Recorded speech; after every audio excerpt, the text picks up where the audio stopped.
Hello everyone and welcome back to another video. In today's video we're going to be talking about the most controversial character in Smash Ultimate for 2022, and that is going to be, of course, Steve, and was he actually game killing. Now keep in mind, everything in this video will be applied to the top level because I can't really speak if Steve killed your local or if he made your local bigger because a bunch of Steve players came in.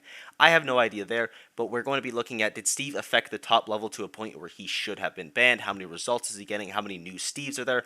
All that kind of good stuff, and we have information from the Orion ranking and ETOSSED. A link to all their stuff will be in the description down below because they're doing a lot of just very cool work. But let's get on right into it. Now we're going to start off by Steve's pick rate, and this is pretty interesting. This is again made by ETOSSED, but Steve was clearly the most picked character in the game for 2022. He's sitting at 95,000, whereas Aegis at the closest is 84,000. So it's pretty significantly that Steve is number one, but also one, Steve's the best character in the game, so it makes a lot of sense. Two, Steve is incredibly creative. You can play him a lot of ways. Three, Steve Minecraft. Like, I'm sure a lot of people play him for Minecraft, but he is clearly the number one picked character in the game, and still, I think in most people's opinion, the best character of the game. But this is out of 3,100,000 points of data, so that means Steve has roughly a 3.1 pick rate. Obviously, there's a little bit of room for error just because there might be error on the start.gg end because, like, maybe not all sets have actually information recorded. Maybe there's not enough Steve games. So, like, let's say the worst, a ton of information is missing. It goes up to 4%. That means a Steve is in 4% of every game, and then, of course, that's not accounting dittos where the character could be played twice, and then that lowers it. There's a bunch of little margins for error, but the point is 4%. That is not that bad. That's not game killing. It is a lot in a game with 80 characters. I think that has to be stated, or 80 plus characters. There's a lot of characters in this game with DLC as well, probably about 90 or so.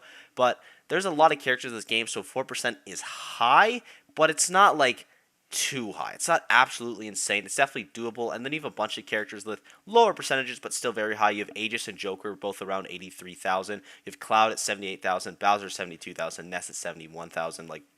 And then there is a significant drop-off, of course. But even though this is pretty high from Steve, if you take a look back on it, it's not actually, that bad. Though it is, of course, something to consider that, again, he is the best character of the game. He is going to be picked a lot. He's very easy to use and has a very high ceiling. So that is always, the makings of, a good top tier. Now, looking at the Orion ranking for the entire world, we have 6 Steves within the top 100, and we also have 2 people who technically secondary Steves, so that is a pretty decent amount. Something also to consider is there are 6 Samuses in the top 100, so there are definitely a lot of characters that are represented. For minor regions, we have Middle East, we have Oceania, and we have South America. There's actually only one Steve player, shout out to Brick Enthusiast from Australia. For the Japanese ranking, we only have one person who mains Steve and 2 secondaries, and that is, of course, Aquila. For entire of Europe, we again have 3 Steve players. No one that secondary is the character, at least again, lists on here, so that isn't that bad. But then in NA, we have, I think it's 12 or 11 Steve players. I don't know, I'll pick the number somewhere else. But we have 12 Steve players, which is a lot. That is a lot of players. Again, for the top 200, it's like America has 100 more players, so maybe that's where all the are coming from. But we also have a decent amount in the top 100. Steve is way more prevalent in America than any other region, and it's pretty unarguable. There's a lot of Steve players here, so maybe that creates some of the bias towards it. A lot of people are like, this character's so broken, so many people are doing absolutely amazing. But when you look at other regions in the world, it isn't actually as bad. So again, just a clean visual here. We have NA top 200, we have 12 in there, and then top 100 of NA, we have 5, and then 2 secondaries for both of it. EU top 100, only 3, and no secondaries. Japan top 100, Aquila, and 2 people as secondaries.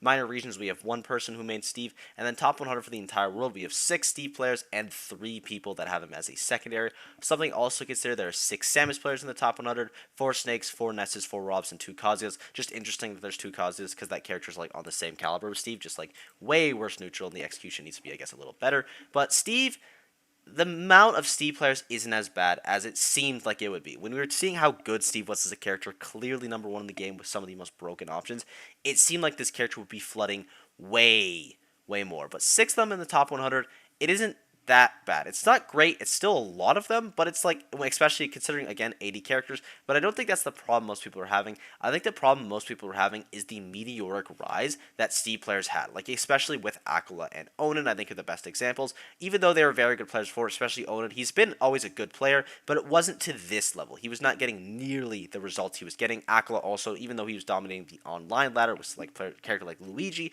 his Steve is definitely way better and elevated them both a lot as players. But also, a couple things you have to consider is Steve came out during quarantine, so a lot of people had time to grind with Steve, and Steve is probably the most tech excessive character in the game. If you have the tech, you're going to be so much better. Maybe the only other one being ice climbers that you kind of need these crazy combos for, but except Steve, of course, doesn't need those insane combos, but you have Steve players who have time to grind out these insane matchups, or these insane combos rather. They get like these crazy setups, they can get 60 off of every hit, and they can rely off these bread and butter neutral tools of just minecart and anvil that are really hard to deal with and characters often can't challenge. So that makes it so, one, I can hit you for a ton because I have all this time grinding, but you don't have time grinding against my character. So Steve, like the meta for Steve is a year ahead, but the counterplay to fight against Steve is not a year ahead, and I think that affected a lot of 2022. We saw it a bit in 2021 as well, but I think that is a huge factor in 2022. Of course, no Johns to the Steve players. Like, they obviously, every single one of them deserve their spots, especially Akla and Onan. They played out of their minds this year, but it is definitely something to consider. Next up, we're going to be taking a look at all the Steve players that have actually top 8'd majors, starting off with Akla with 9 top 8s, Onan with 7, Jake with 5, and then DD, Desmona, Yonnie, and Quandale all with 1. Also, something to consider for this, though, is that both DD and Desmona have only been to 1 major this year, and they have top 8'd them, so maybe this would be a little higher if they went to more stuff, but that isn't too bad. 7 is, again, a lot, but for the best character in the game, it isn't the end of the world. And also something to consider is that there has never been more than 2 Steves in one top 8 of a major, unless I have just missed out on something like insanely dramatic, but I think the only times we've had it is a couple times with Akala and Onan, and then maybe a couple other combinations I can't think of off the top of my head, but like, this character isn't super dominating the top 8. Now, the top 16, top 64, you'll see a lot of Steves in there. You've seen it up to like 10 Steves in there, but we've also seen that from Rob. We've seen that from Snake a couple of times. Like, there's a lot of characters that have heavily populated top 128s, top 64s, because, again, mainly in NA, I will say, but the character is very good, very accessible, but for the amount of times, like top 8, top of the top level, this isn't too bad. You're not having too many duplicate Steves in there. It's not like game killing. And the most important thing to me that makes me define that Steve isn't broken to enough where he needs to get banned, or that he's actually too bad of a problem at the top level, is going to be the fact that not a single top player has picked up Steve and had a mass success with him. Like, a lot of players have picked up Steve that are very good. I think Onan is a great example. Onan was an amazing player before this. He had some pretty decent results, but he wasn't like a traditional top 100 player. But now that he's picked up Steve, he's done very well. That is probably the biggest example of that, but like, no one in the pre-existing top 50 has picked up Steve and just like had a meteoric rise. No one in your top 10 or like your like top 10 before Steve picked him up and like is now like top 5. Like, none of these super top players have been picking up this character because they're so broken and doing incredibly well for them. This is, I think, for 2 reasons. 1, because Steve isn't like good enough to do that, but 2, it's because Steve is still a hard character that you need to know how to play. You need to be pretty good with your combos. You need to learn NIL stuff. You need to know when to mine, when not to. You need to know how to actually have a good neutral without just spamming minecart and down air, because people are figuring that out. The counterplay against Steve is getting a lot better, but I think it is very telling that no like traditional top players have picked up Steve and just started having mass success, as you would see in other games with like a Bayonetta or a Meta Knight. Now, obviously, I think most people can agree that Steve isn't comparable to those characters, but it's just like, you know, contrast for that kind of stuff. But Steve isn't nearly as big as a problem, and I do think it is exemplified by top players not really seeing the need to pick him up because they are able to do it with their character. They're able to beat Steve. They don't need to force the ditto, all that kind of good stuff, and I think that's a really good sign. Now, for the future of Steve, the counterplay against the character is getting a lot better, and I think we've already started to see this at all levels of play. If you've been playing against Steve for about a year now, you can probably deal with minecart. You can probably deal with anvil. You probably know how your character does against blocks, how you need to interact with that, and that at the top level is super exemplified, and I think the biggest example of this is Light and Akala at the Invitational and Smash Ultimate Summit 5. At the Invitational, actually, just Akala in general at those 2 tournaments, people just didn't know how to deal with what he was doing. He was throwing out these like super well-placed minecarts, he's playing out these anvils, and they're just really hard to deal with. There's no way to contest it. He gets back to center stage for free. If you contest it wrong, you die, so people just weren't. He was getting a lot of stage control.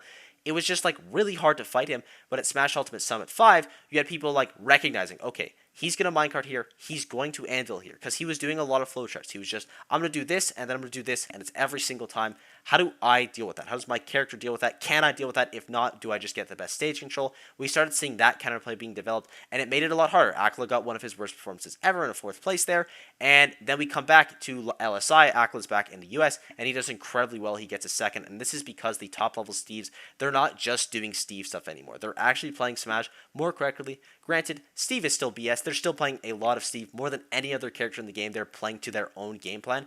But people are having to play like a lot better around the options that they have, just because, I don't think I said that right, but Steve players, they can't just get away with all these gimmicks anymore because people are getting better at the top level. They know how to fight that, and I think that's why in 2023 we're going to start to see a breakaway from the character, because there's going to be a lot of Steves that are just sticking to those flowcharts. They just want to do their combos. They want to mine every single time. Just get diamond, spam up tilt, spam F tilt, neutral. But the Steve players that have this really solid neutral, that know what they actually want to look for, they're going to break away. They're going to be really, really strong in 2023. And I think that's just sick to see. Again, it's not something that most characters in this game have. I think Kazuya kind of has it. I think a lot of the zero death, like Luigi kind of has it. Like, people that are just going to be fishing for their one or two really strong options, the more the counterplay gets better, the more those players are going to get phased out more and more. So I think in 2023, we're going to be seeing less Steves, but I also think there's a potential that the Steves we're seeing in 2023 could be way stronger just because they have better tech. One last thing I want to look at before we wrap it up is the Steve matchup chart. This was made by YONNI pretty recently. I think it's like a day or two old.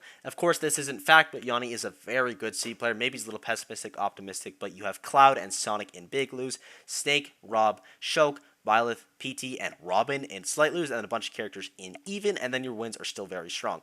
Now, Steve's matchup chart, for the best character in the game, this matchup chart isn't insane. Having 2 losses, I think Sonic probably has the best matchup chart in the game, though, even though I still think Steve is the best.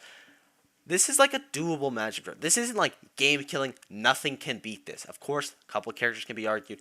You could be argued that Steve has no losing matchups because of his comeback character, but also it's ultimate. There's like 10 characters in the game that don't really have losing matchups, but like having Cloud as a big loss, I think is pretty important because that's a character that a lot of people can pick up and do very well with, as well as just like we're seeing a lot of Clouds already starting to do well in 2022. Like we've had a big rise from a lot of them, like Enhanced PvE, Nico had a really good tournament, Yoshi doing well in Japan, obviously Spargo, other people I'm definitely forgetting. Slight loss, we have Snake, Rob.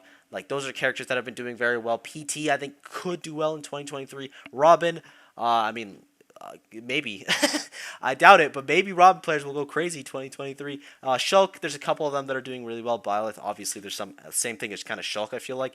There's a lot of characters that are doing well enough against Steve, and then the even tier is pretty massive as well. But the point is, I'm trying to get at here is, there's definitely characters that can beat Steve. This isn't even the best matchup chart in the game. Like, maybe it's a little pessimistic. Again, in Ultimate, there isn't really losing matchups for these kind of characters, but it is harder, which is always a helpful thing. And I think it shows that Steve isn't this untouchable behemoth that he's kind of perceived to be. And I thank you guys for watching. I hope you enjoy it. Again, I can't really speak for how good Steve is at your local scene, but in terms of the super top level of play, I think Steve is at not quite a healthy spot yet, but we're getting there. He is the best character in the game. He should be represented a lot.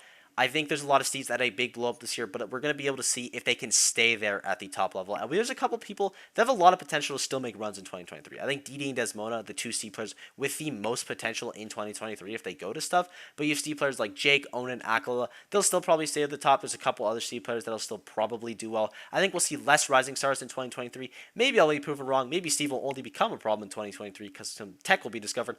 I don't really know. But I think in the terms we are right now, it could be a lot worse. I thought it was going to be a lot worse. The game is still pretty healthy in my opinion, and I'm just happy with 2022 as a year, even with Steve not being banned. I think that was the right choice. I'm still curious what you guys think. Thank you for watching. Support's been absolutely unreal lately, and let me know what you guys want for future video ideas. I hope you enjoyed, and I'll see you all in the next one.